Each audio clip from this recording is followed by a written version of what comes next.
My name is Regina Hall, and I play Barb. She thought she was the best friend to the Flying Dutchman, or maybe that he loved her, maybe. But she's kind of a villain that also turns into a hero, I think. That's what I would describe Barb as. My nieces watch SpongeBob constantly. I have friends whose children watch SpongeBob.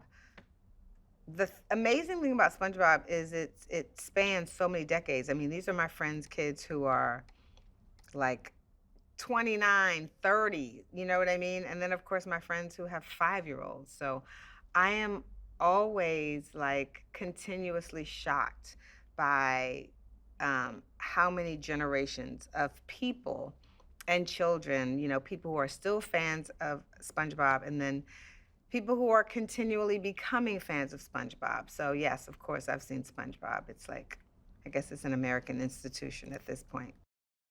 I was really excited. It's my first like animated project, and for it to be a project that is so long-standing, that had already been on television, had already been, in films, and this was a sequel. I was really excited, and then I was like, "What am I playing?" And then I was like, "Oh, I'm a fish named Barb with one eye and bad teeth."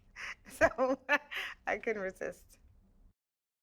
I looked at it as though it was going to be a lot of fun, and it completely was a lot of fun. But it's also, I have such respect for people who do voiceovers because it's a lot of work and there's a lot of precision and there's details and all the animators, the things that they make look so seamless. There's such detail oriented work behind the scenes. So totally loved it, and totally had fun. They help you discover the character. I kind of was like, this is my idea, and what do you think? And they're like, great, now you could do this and you could do that. So it's kind of a journey of discovery, I would say.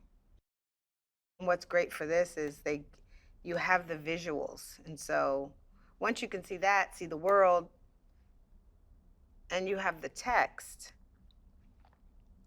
I don't know, it kind of informs it a lot on its own. And then, your director's always there. Also, it was great. I got to hear how the Flying Dutchman sounded.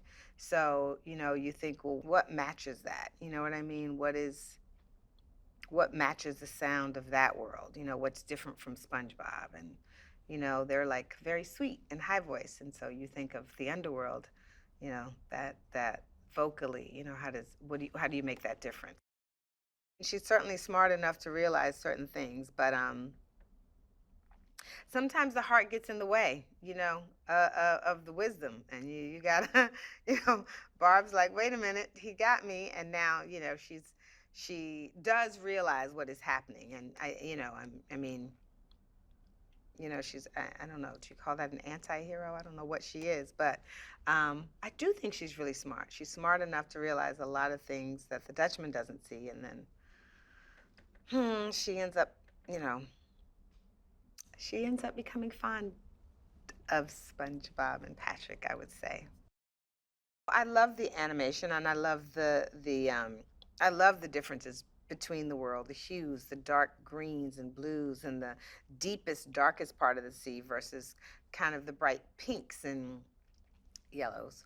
Brighter hues that we see in Bikini Bottom. But I think too, what's so interesting about this is like it makes you think of like it's the animation that makes you think of like childhood cartoons, and there's something nostalgic about watching it. And I love that they kept that, that it's not, for lack of a better word, overly animated. You know what I mean? That it keeps the authenticity of the original SpongeBob. What makes you love it, but then of course that it makes the underworld stand out as something so different, so that when he goes there, they do feel like, oh, fish out of water, with the SpongeBob colors and hues, and then the creatures that are, deep in the sea. So I actually, I loved the animation. I love what they did. In the beginning, I just saw it as drawing. So when you see something, go from a drawing, and there's so many stages, but it's you read it, and then you hear the people, and then the characters become so real. I don't know. It's just it's very it's interesting. Like, and if I were a, not if, but for a child to see it, and realize all the intricacies in the work, it's kind of fascinating. I think it's so rich to watch it on a big screen. You know what I mean? I think like the visuals, the sound, the colors, and laughter is contagious. So watching it with like, I want to watch it with kids.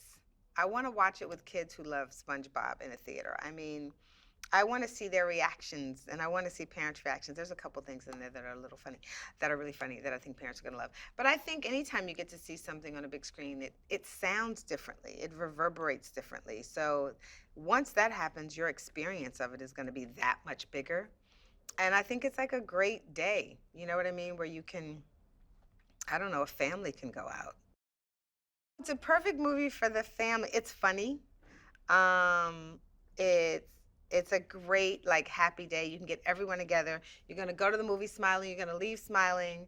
Um, it's literally about facing your fears, and you see SpongeBob face his fears, and he conquers everything. And it's that belief. You know what I mean? That goodness will someone. Ooh, yes, maybe we need SpongeBob. Someone's gonna come save us. Someone's gonna save the day. Oh God, Barb. Help us, Barb. We need a Barb. We need a Barb in the world right now.